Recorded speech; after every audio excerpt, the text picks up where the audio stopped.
আমার মতো মেয়ে বলে তোমার সংসার করে গেলাম, অন্য কোনো মেয়ে হলে কবেই তোমার কপালে লাথি মেরে চলে যেত।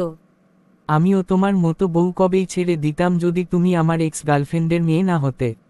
সেটাই তো বড় সমস্যা, আমার আম্মু যে পাপ করেছে তোমার সঙ্গে রিলেশন করে তার পাপের সাজা মেয়ে হয়ে আমাকে ভোগ করতে হচ্ছে। তার জন্য তো তোমার আম্মুকে ভুলভাল বুঝিয়ে তোমাকে বিয়ে করেছি, তোমার আম্মুর অপমানের প্রতিশোধ নিতে। হে, আমিও আজ সেটা হাড়ে হাড়ে বুঝতে পারছি। আমি কি এমন ক্ষতি করেছিলাম তোমার যে কারণে এমনটা করছো আমার সঙ্গে? ক্ষতি তুমি করনি, ক্ষতি করেছিল তোমার আম্মু। কলেজে পড়ার সময় আমি তার সাথে রিলেশন করেছিলাম, কিন্তু সে আমাকে বিয়ে না করে অন্য কাউকে বিয়ে করে, তাই তার অপমানের প্রতিশোধ নেওয়ার জন্য তোমাকে আমার বিয়ে করা। তো সেটার প্রতিশোধ তো অন্যভাবেও নিতে পারতে, তুমি আমাকে বিয়ে করার কি দরকার ছিল? হে, দরকার ছিল বলেই তো তোমাকে বিয়ে করেছি, কারণ তোমার আম্মু যে বেইমানি করেছে আমার সঙ্গে তার বদলা নেওয়ার জন্য তোমাকে বিয়ে করাটা আমার জন্য জরুরি ছিল। হে, বুঝতে পারছি, কিন্তু এখন তো আমি তোমার বউ নাকি, আমার সঙ্গে এমন খারাপ ব্যবহার না করলেও পার।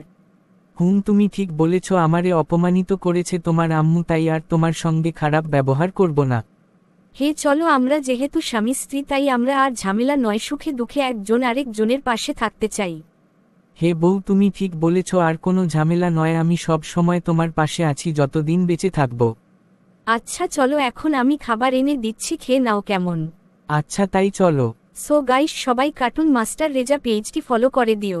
আর হে, এমন মজার মজার গল্প পেতে লাইক, কমেন্ট আর শেয়ার করে পাশে থাকো।